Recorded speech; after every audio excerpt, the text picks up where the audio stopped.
They're in that protocol, so I think they'll be out there tomorrow, probably in red jerseys. You assess the success or lack thereof of the pistol offense and what's the secret? Well, it's an interesting question.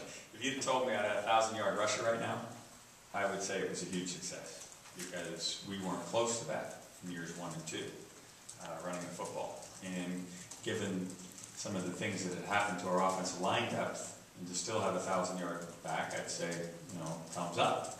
What I would never have in a million years imagined is the demise of a throwing game that came with it. And we've got to do some careful analysis, again, at the appropriate time to determine how we get back to being a balanced offense, one that can pick and choose ways to attack defenses and can be equally proficient in both running and passing.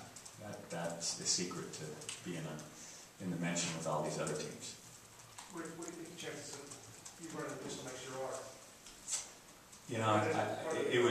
It's premature to answer that question. Certainly there are facets of the pistol that I'm very enamored with. It requires some unique skills of your personnel. We have to analyze, do we have those? Do we have, what can we be good at and yet still be balanced? Those are the questions we have to ask.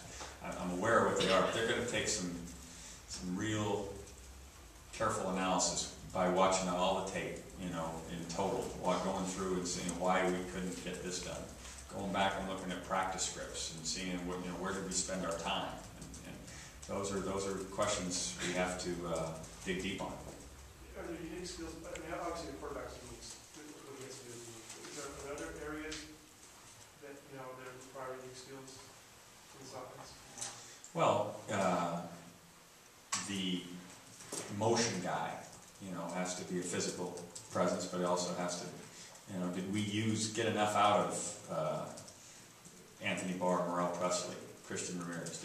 How do we incorporate more from their, abilities? And do we have what we need formationally, to get big plays? Now, we've worked hard in the last half of the season to try to, come up with big play, and it's been productive. We've had some big hits.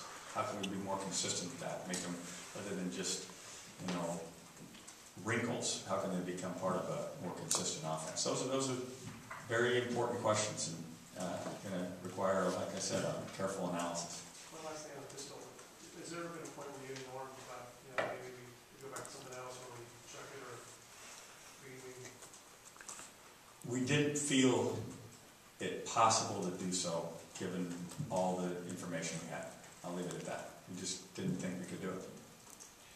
What do you get out of the fact that you've already pretty much beaten this staff once that you're facing this week? What do you get out of it? I think that's, another time, another place, literally. And so I don't think it has much to do with it. Do they run similar things they were running down in Tennessee? Oh yeah, no, their offense at Tennessee was much what their offense is at USC. I think they've got more weapons currently, but it's similar. But they have a little more talent in SC? I think so.